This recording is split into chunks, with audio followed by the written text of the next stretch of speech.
I want to tell you that the bullpen could be the most exciting single component of this roster, of this spring training. But there's just too many wrenches that are floating around here. Good morning to you. Good Thursday morning. I'm Dejan Kovacevic of DK Pittsburgh Sports. This is Daily Shot of Pirates. Comes your way every weekday, bright and early. If you're into football and or hockey, I also offer daily shots of Steelers and Penguins where you found this. Everything about the makeup of the bullpen speaks to ceiling, and you want that with a younger team. You want that with a team that's earlier in its evolution than most other teams in baseball. That's a generous way of me saying they're finally taking themselves seriously. And what you'd love to have within that, meaning that span of evolution, is a bullpen that makes your manager look smart, that makes your games shorter, that's kind of a cheat code, to use the kiddie term. You can get away with a lot. You can get away with a lack of offense. You can get away with lousy starting pitching. You can get away with poor defense if you have a bullpen that can just carry you home. Give them a one-run lead and give them the ball. And you know what? To Ben Cherington's credit, he has pieced together enough bullpen guys with potential. And really, he's done that at times over the last couple of years, even through the 100 losses, that I could look at this collection and say, you know, if this goes right, this guy's going to be a thing. If this goes right, that guy's going to be a thing. And now that there's a lefty in the mix and another guy that's throwing 100 and somebody else who's coming from a different angle, you could have something that pieces together intermixed roles, which is something that Derek Shelton loves, as well as dynamic stuff and even some length, provided you don't, abuse that length, which is a lot of what happened with Will Crowe. It might have happened to some extent with David Bednar, who's where I'll start, and it should be. He's the closer. I don't know if he's going to get that title this year. I don't know if Shelton's ever going to apply that to anyone.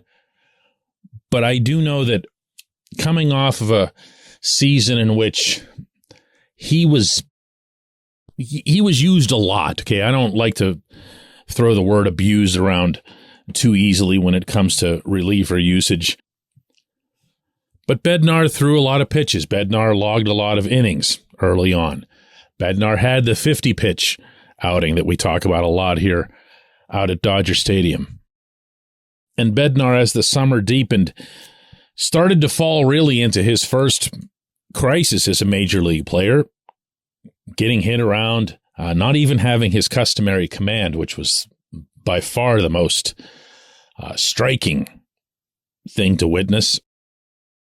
And a lot of that was related, as it would turn out, to a back issue that back issues are funny. I'm not going to sit here and play anybody's doctor, but anyone who's ever had a back issue of any kind can attest to how it forces you to compensate in other ways. And when it comes to the delicate, precise art of pitching,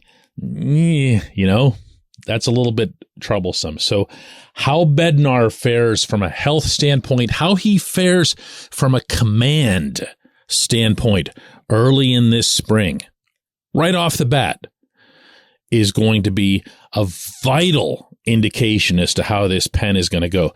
The rest of the group, it's, here comes that word again. It's a lot of ceiling.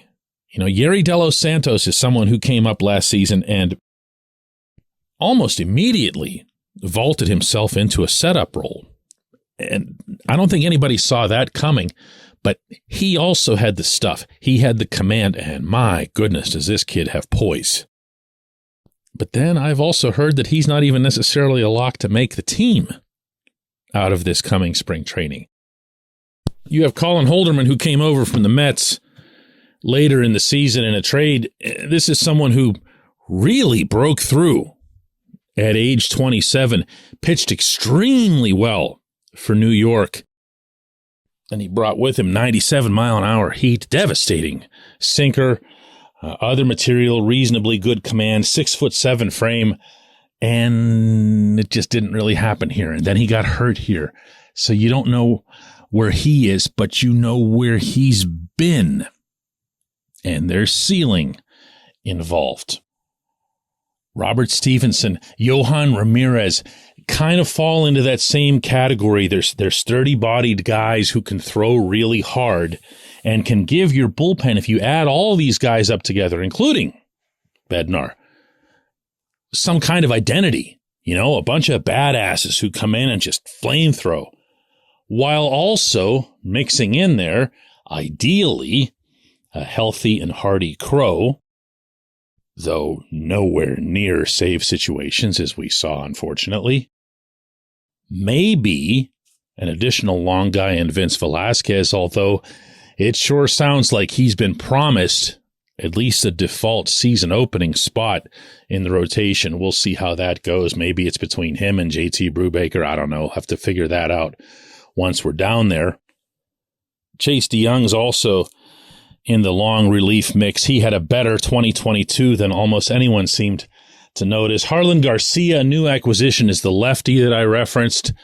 Not great in terms of his numbers, but reliable, which is a lot of what you want from that side. Also has the ability to get guys out who are right-handed, which is, vital now with the new rules.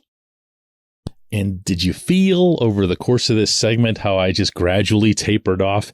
Yeah, because there's a lot there, but we just don't know it. So this is going to be, I think, one of those cases where you show up at Pirate City and all you hear about, and I can promise you this is going to happen, and just remember that I predicted this, is everyone's going to be buzzing about the bullpen. Oh, these arms, all these arms. I don't know how anybody's going to... They love to gush over relievers. Not just the Pirates. All baseball teams do. They want that presence to be there. They want that comfort level that comes with the stuff that I just mentioned earlier about shortened games and badasses and everything else. The potential is there. The reality remains to be seen. When we come back, J1Q.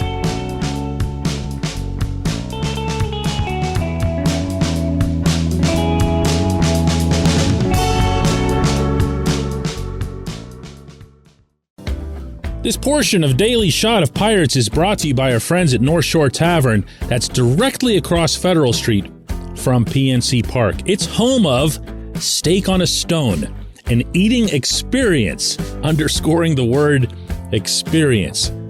The steak is brought to you partially cooked on an 800-degree stone, and you do the rest.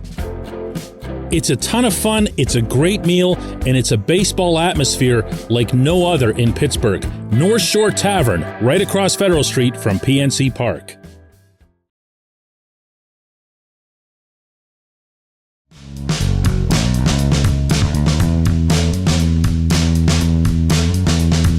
Today's J1Q comes from Diz, who says, DK, I'm hearing a buzzkill from you on Kutch. Come on, man.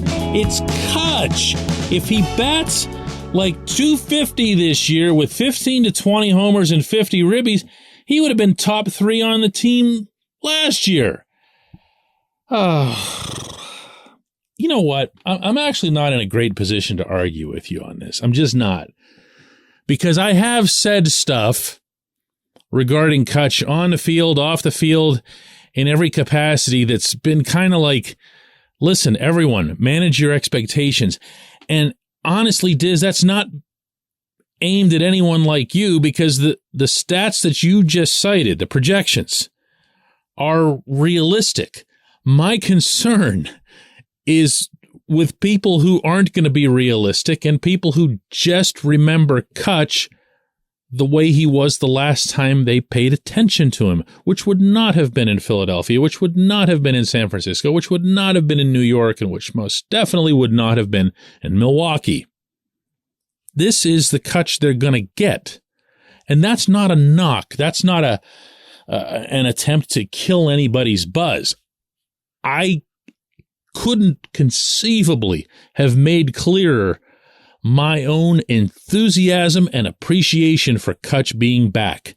It is the right thing at the right time for the right reason. And part of that reason is baseball. I believe Kutch will still be able to contribute. I just have a worry that the first time he goes into some kind of slump, you're going to hear, oh, they tried to get the band back together, or this was PR, or this was just a bad idea for a rebuilding team because it's blocking fill in the blank name from Indianapolis who's having a great week in the International League. Do you see what I'm saying? That's actually my thing more than anything else. Kutch is Kutch, as you said. He's capable of knocking everybody's expectations right over a fence. He's done that before. He's done it in Pittsburgh. He's done it in the other places that he's been.